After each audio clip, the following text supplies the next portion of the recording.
morning, students, parents, and faculty. My name is Connor, and as you might have guessed, today is my chapel. So, not too long ago, I was sitting on the couch watching a show with my brother, Dalton, and my dad was bugging me about how I needed to figure out what I was going to do. Silently tried to look around him, tried to zone him out, but then I see Dalton just standing there, and I said, might have an idea there.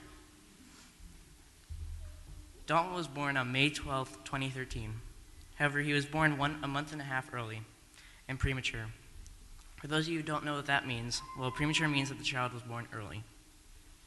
When he was born, he was about the size of this bear and weighed about as much as this pumpkin.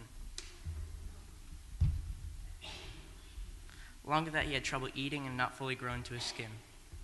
Dalton spent the first 2 weeks of his life in the NICU. NICU is a place where premature babies go to be cared for and watched to make sure they are healthy. After 2 weeks, we took him home. Thankfully, Dalton is now very healthy and energetic.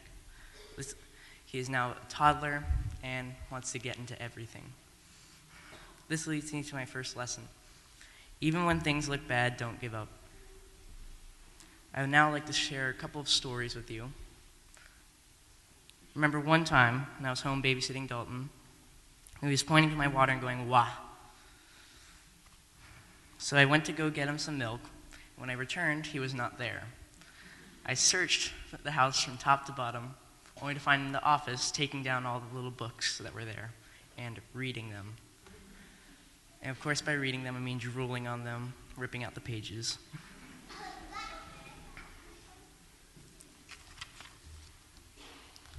Another time over the summer, my grandma was here for my sister's birthday. On her birthday, she wanted wanted to listen to the one song I can never understand why it's so popular, "Let It Go" from Frozen. I happened to be sleeping, and my dad turned the speakers to full blast. And a certain somebody put the speaker in my room, and I was happily awakened to "Let It Go" from Frozen. I bet you can bet who that certain somebody was. It was Dalton. The lesson: can't sleep all day. Next story occurred over the summer as well. My mom was changing Dalton's diaper, and I decided to have a little fun with him while she was gone. I started tickling, and he burst into laughter. Apparently, I tickled him a little too much, because let's just say there's a little accident, and I ended up taking a little shower afterwards. The lesson: always expect the unexpected.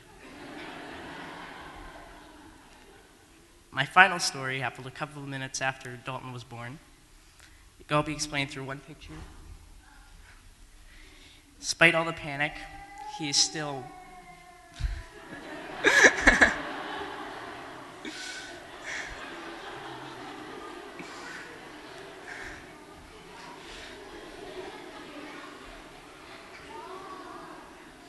Despite all the panic, he is very cool and just like this. Like, what do I do now?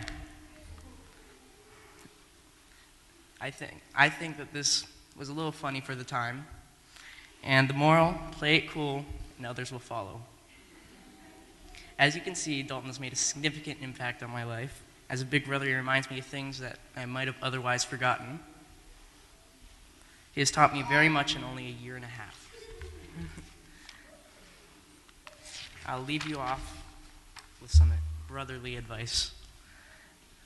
Be encouraging, be yourself, learn to dance, go with the flow. Sometimes you need to be a kid. Hug often, explore the unexplored, and most importantly, cherish the little things in life while they last, because before you know it, they will all be gone. Oh, and this list also applies to girls too. I'll end with a quote from Walt Disney: "That's the real problem with the world. Too many people grow up." Thank you, and have a great Wednesday.